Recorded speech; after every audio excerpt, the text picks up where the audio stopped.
Aujourd'hui, nous sommes le dimanche que l'on appelle le dimanche de la joie.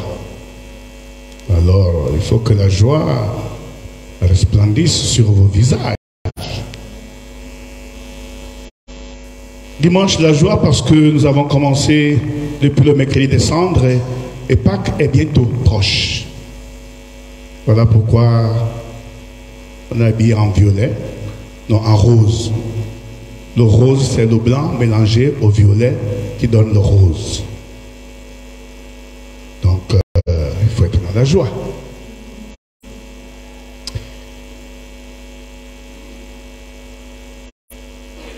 Le texte de ce jour, notamment la première lecture, qui nous parle de l'onction de Moïse.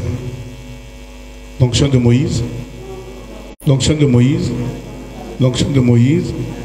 David. Voilà, vous suivez. L'onction de David.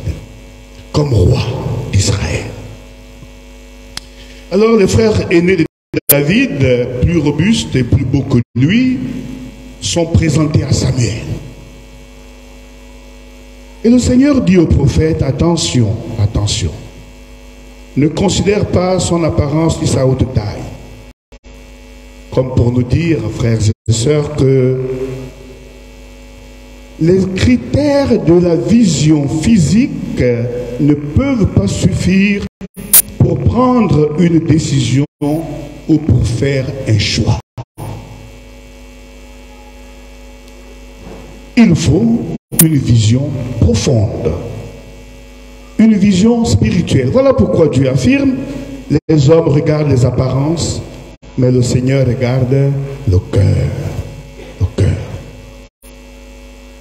Nous devons donc demander au Seigneur, frères et sœurs, cette vision spirituelle, afin de choisir et de décider d'une manière juste dans toutes les circonstances de la vie. Les circonstances de la vie. Nous ne devons pas nous déterminer seulement en fonction des apparences ou en fonction des facteurs économiques ou des éléments externes, superficiels. Non, nous devons nous décider et nous devons décider sur la base des critères spirituels. Nous voyons qu'aujourd'hui, eh bien, on nous envoie sur un autre terrain. Nous, on choisit en fonction des apparences. Le Seigneur dit attention. Les apparences trompent. Il faut regarder les critères spirituels.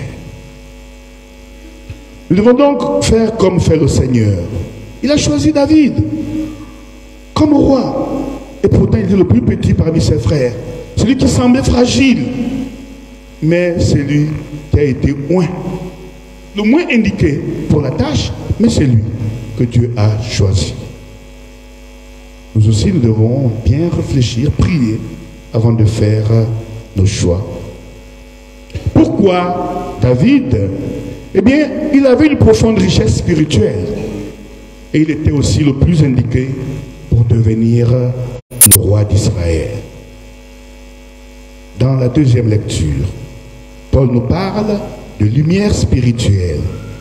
Il dit autrefois vous étiez ténèbres, maintenant dans le Seigneur vous êtes devenus lumière. Nous avons donc ici un approfondissement du thème de l'évangile. Il ne suffit pas de recevoir la lumière, il faut encore devenir lumière. Il ne suffit pas de venir rester ici pendant 2 jours pour parler des journées sociales, mais il faut aussi aller sur le terrain pour matérialiser tout ce qui s'est dit ici, pour donner chair au discours que nous avons tenu ici, aux conférences que nous avons tenues ici. Marcher ensemble pour la paix, la justice et la fraternité sociale, c'est marcher dans la lumière. C'est marcher dans la lumière. L'évangile.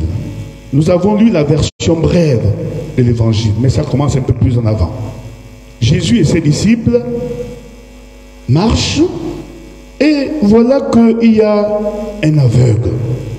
Un aveugle. Et les disciples demandent à Jésus, ce type-là, c'est un aveugle de naissance. Donc, il est né aveugle. Ce type-là, l'aveugle, qui a péché, c'est lui ou ses parents?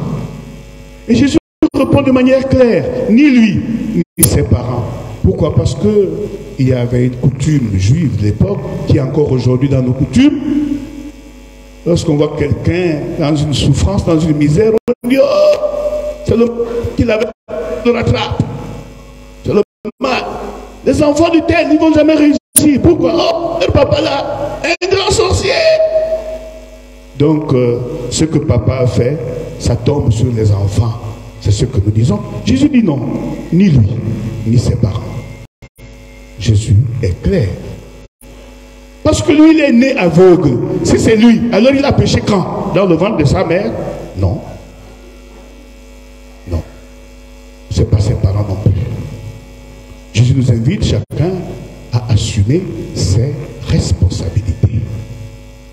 La tendance est toujours d'accuser les autres. D'accuser les autres. Oh, je ne réussis pas dans ma vie. Oh, quoi que sont les parents. Oh, et on abandonne tous les parents. Ça aussi, c'est un manque de justice sociale. Lorsque tu abandonnes ta mère au village, sous prétexte que tu n'as pas de mari aujourd'hui, c'est parce que c'est elle. Elle a fait quoi? Elle t'a ensorcelé. Mais c'est plus facile d'ensorceler un enfant qu'un adulte. La mère là qui t'a donné son lait là, depuis bébé, elle aurait pu te tuer quand tu étais bébé. C'est pas quand on est un adulte qu'on peut ensorceler quelqu'un. Les adultes qui deviennent sorciers adhèrent eux-mêmes à la sorcellerie. Les seuls sorciers qui n'adhèrent pas, c'est quand on est bébé. On te transmet ça comme bébé, de manière innocente. Donc ce sont des prétextes que nous prenons pour abandonner nos familles, nos parents, nos pères, nos mères. C'est injuste. Mais aujourd'hui, nous parlons de la justice sociale. Et Jésus dit alors, cela est arrivé pour que, eh bien, la volonté de Dieu se révèle. Et oui, Jésus est là pour faire la volonté de Dieu. Alors, on prend l'aveugle. On lui dit, écoute, il y a un problème. Toi, tu es aveugle. Qu'est-ce qui se passe? Comment tu vois déjà? Qu'est-ce qui se passe? Il me dit, moi, je ne connais pas. Il y a quelqu'un qu'on appelle Jésus. Il est venu, et puis il a pris la boue, et puis il a craché. Ça ne fait même pas intéressant. Et il a frotté ça dans mes yeux. Et puis je vois. Il m'a dit, va te laver à la piscine de Siloé. Et puis je vois. Mais comment ça? Ce gars-là n'est pas sérieux. D'abord, il le fait le jour du sabbat. C'est interdit de travailler le jour du sabbat. Le gars-là, il a violé le sabbat. Bien, on va trouver encore un motif pour le condamner.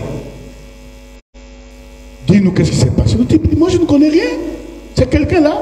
Le type là, ce n'est plus le Seigneur, c'est un prophète. On dit non, toi tu es pécheur depuis la naissance. Voilà pourquoi tu es né aveugle. Il dit, donc le type là qui t'a soigné, c'est un démon. Parce qu'un démon, il n'y a que lui pour travailler le jour du Seigneur. L'aveugle dit, c'est un démon, je n'en sais rien. Une seule chose est sûre, j'étais aveugle et maintenant je vois. Et le démon ne peut pas me donner la vue. Le démon œuvre pour les œuvres du ténèbres, pas pour la lumière. Et donc l'aveugle là commence à catéchiser les pharisiens. Ceux qui voyaient. L'aveugle enseigne ceux qui voyaient. Parce que l'aveugle ne voyait pas des yeux matériels, mais il commence à voir des yeux spirituels. Ceux qui voyaient avec les yeux matériels sont perdus spirituellement. Ils disent non, c'est pas le fils du bandit. Appelez ses parents. Papa, maman, oh, vous êtes là, oui. C'est votre enfant? Oui.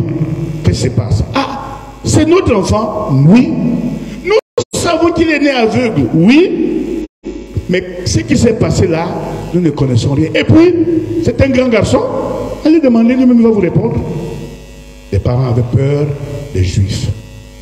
Comme les Gabonais, trop peur. Quand on dit on va parler de la justice sociale, on pense à tout et à n'importe quoi et on a peur. Et puis bon, on dit au type, viens nous expliquer encore. Il dit, ah, si c'est comme ça, allez, sort de la ville, on le chasse. Et puis Jésus va à sa rencontre, il dit, oh, toi tu crois au type qui t'a guéri? Il a dit, le type là c'est qui? Je dis, mais c'est moi. Il me dit, je crois Seigneur. Je crois. Une véritable profession de foi au terme de sa guérison pour authentifier sa guérison. Nous aussi, frères et sœurs, nous sommes aveugles.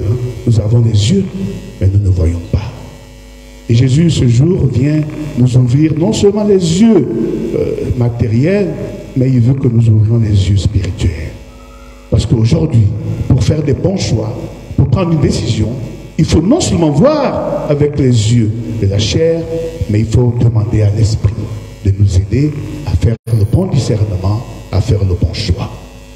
Et si nous choisissons de marcher dans la lumière, alors nous ne nous trompons pas, parce que nous sommes des fils et filles de la lumière. Que le Christ, lumière venue dans ce monde, éclaire nos travaux qui s'achèvent, éclaire chacune de nos vies et les zones d'obscurité dans nos vies, et qui nous aide à vivre dans la lumière. Amen.